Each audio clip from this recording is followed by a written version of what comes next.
Hi, everybody. Josh Schwartz here again, broadcasting from the home office, and also featuring a new hat. This is now my thing. Hats. Enjoy. Here's a Devar Torah called God Bless the Child. There's a beautiful custom observed on Simchat Torah. At the end of parceling out aliyot to every eligible member, for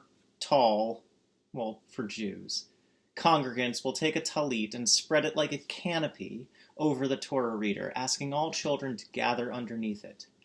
Even dandling babes, too young to speak, much less learn Torah, are brought under the shawl, symbolizing the spread wings of the Shekhinah.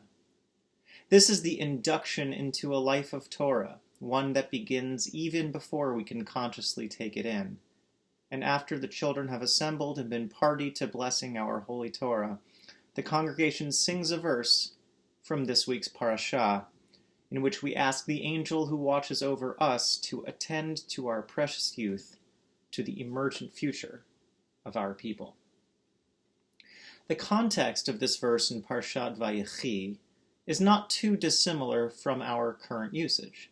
As Jacob's life draws to a close, he takes stock of what he has, what he's been given, and what he has to give. His eye seems trained on the future, as before he begins to say goodbye to his actual children, he asks Joseph to bring his own sons before him, so he can bless them. Perhaps it is because these are the grandchildren whom Jacob has had the least chance to get to know, only having met them in the previous parashah.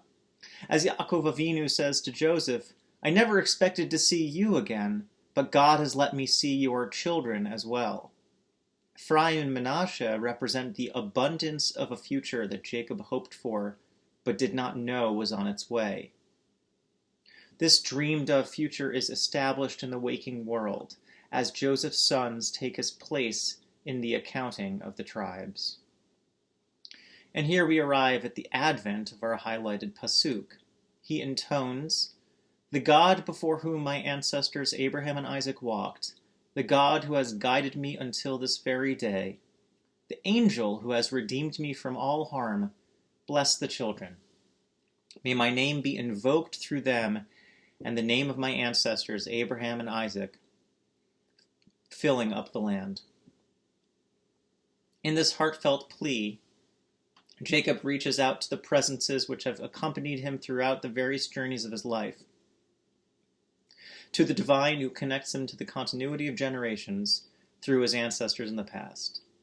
However, unique to Jacob, he also invokes the blessing of an angel who has seemingly also accompanied him through his life, serving as a force of redemption and protection from harm.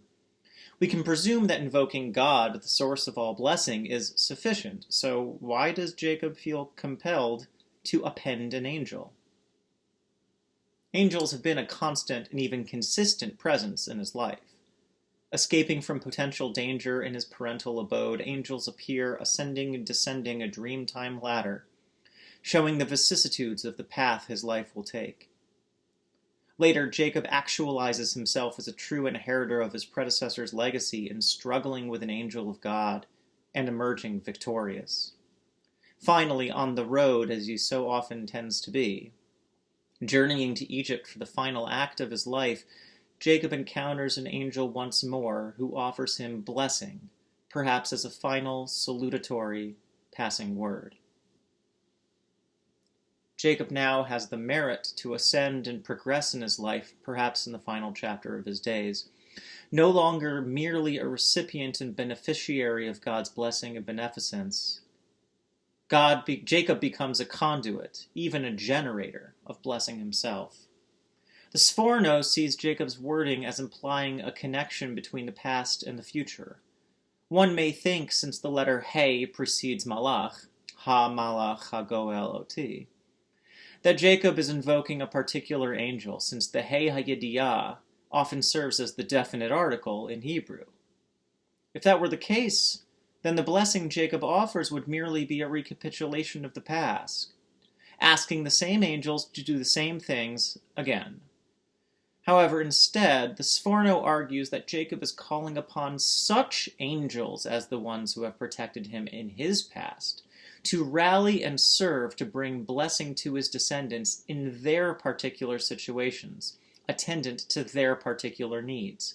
For a blessing to be alive and vibrant, it cannot merely recall a halcyon past, but rather infuses the present and the coming future with meaning and promise.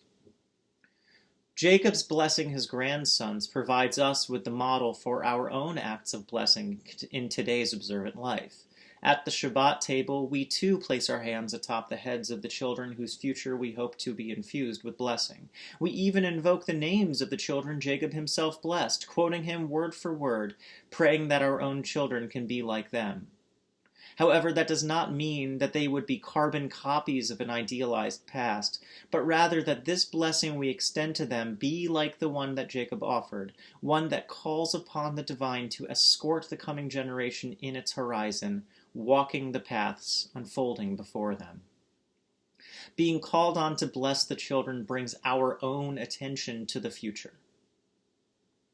The constituency in society with the faintest voice is that of those yet to be born. Those most impacted by the choices we make have no say or influence to keep us honest or ensure our responsibility. We tend to translate malach as angel, but in truth, it means messenger. Those we send forward to actualize our intentions. We create angels each time we make a choice. Each time we help to shape a future which will, God willing, serve as a blessing for the generations yet to come. Wishing you all Shabbat blessings. Shabbat Shalom.